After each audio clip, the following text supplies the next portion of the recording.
തൃശൂരിലെ ദേശീയപാതയിൽ വൻ ഗതാഗതക്കുരുക്ക്. തൃശൂർ പാലക്കാട് റൂട്ടിൽ കല്ലിടുക്ക് ഭാഗത്തുനിന്നും കുതിരാൻ വരെയാണ് ഗതാഗതക്കുരുക്ക് രൂക്ഷമായി തുടരുന്നത്. ഇന്ന് രാവിലെ തുടങ്ങിയതാണ്. 6 കിലോമീറ്ററോളം ദൂരത്തിൽ ഗതാഗതക്കുരുക്ക് അനുഭവപ്പെട്ടിരുന്നു. ഈ ഗതാഗതക്കുരുക്ക് കാരണമൊക്കെ തൃശൂർ പാലക്കാട് റൂട്ടിൽ പല സർവീസുകളും ബസ്സുകൾ നിർത്തിവെച്ചു.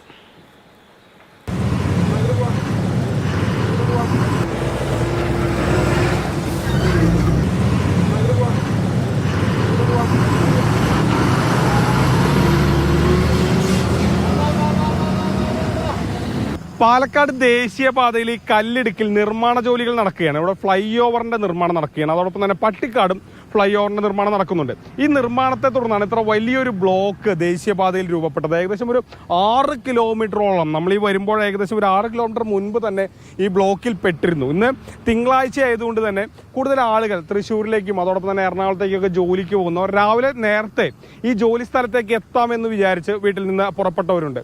അങ്ങനെ പുറപ്പെട്ടവരാണ് പലരും ഈ ബ്ലോക്കിൽ കുടുങ്ങിക്കിടക്കുന്ന ഒരു സാഹചര്യം ഉണ്ടായത്. കാരണം ഇതൊരു ദേശീയപാത 6 വരി പാതയാണ്.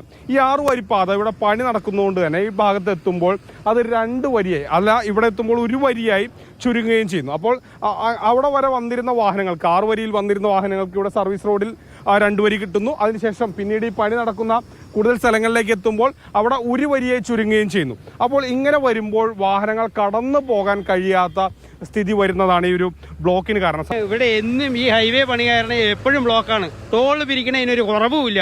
ഞാൻ ടാക്സിക്കാരനാണ്. എന്നും എത്ര പ്രശ്നം ഉണ്ടാക്കിയാലും ഇവരിത് തന്നെയാണ് സംഭവം. 6 കിലോമീറ്ററിൽ മുകളിൽ കിലോമീറ്റർ ബ്ലോക്ക് ഉണ്ട്. 6 കിലോമീറ്റർ ബ്ലോക്ക് ഉണ്ട്. ഈ എമർജൻസി വാഹനങ്ങൾക്ക് പോലും തടസ്സപ്പെട്ട് കൊണ്ടാണ് നിൽക്കുന്നത്. വലിയ വലിയ ലോറികളാണ് വന്നുകൊണ്ടിരിക്കുന്നത്. എമർജൻസി വാഹനങ്ങളടക്കം ബുദ്ധിമുട്ടാണ്. എല്ലാവർക്കും ബുദ്ധിമുട്ടാണ്. എല്ലാവർക്കും ആംബുലൻസ് വരെ ബുദ്ധിമുട്ടാണ്. 2 മണിക്കൂറായി സാറേ. വേറെ ഒരു വഴിയില്ല. എന്ത് ചെയ്യും? ചായ കുടിച്ചില്ല, വെള്ളം കുടിച്ചില്ല, ഭക്ഷണം കഴിച്ചില്ല, ഒന്നും കഴിച്ചില്ല. ആ കുതിരാനെ ഇറക്കത്തിന് തുടങ്ങിയ ബ്ലോക്കാണ്.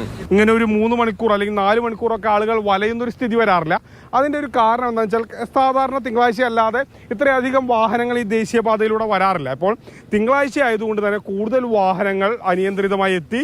അങ്ങനെ വന്നതോടുകൂടിയാണ് ഈ വലിയൊരു ബ്ലോക്ക്, ഏകദേശം ഒരു 6 കിലോമീറ്റർ അധികം ദൂരം നീണ്ട ഒരു ബ്ലോക്ക് ഈ ദേശീയപാതയിൽ രൂപപ്പെടുന്നത്. ഇതിൽ പ്രധാനമായും വലഞ്ഞത് സ്ത്രീകളും കുട്ടികളും അതോടൊപ്പം തന്നെ ഈ പലരും ജോലിക്ക് എത്താൻ രാവിലെ നേരത്തെ ജോലിക്ക് എത്താമെന്ന് വിചാരിച്ച് പുറപ്പെട്ടവരുണ്ട്. അവരൊക്കെയാണ് വളരെ അധികം വലഞ്ഞു പോയത്.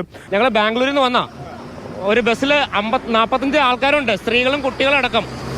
6:30 വന്ന സമയം ഇപ്പൊ 9:05 കുതിരാൻ വളവ് മുതൽ തുടങ്ങിയതാണ് ഇത്. ഈ രാവിലെ തിങ്കളാഴ്ച രാവിലെ നമ്മുടെ ബാംഗ്ലൂരിൽ നിന്ന് പറഞ്ഞ പാസഞ്ചേഴ്സ്, ജോലിക്ക് പോകുന്ന ആളുകൾ, ഇവർക്കൊക്കെ എന്ത് ബുദ്ധിമുട്ടുണ്ടാവുന്നത് ഒന്ന് ജസ്റ്റ് ഒന്ന് ആലോചിച്ച് നോക്കി അറിയാൻ പാടില്ലേ.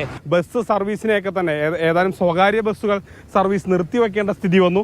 വലിയ രീതിയിൽ ആളുകളെ വലയ്ക്കുന്ന രീതിയിലായിരുന്നു ബ്ലോക്ക്. മൽഘോഷ് മോഹനപ്പം, ഗോകുൽ VS, മാതൃഭൂമി ന്യൂസ്, പാലക്കാട്.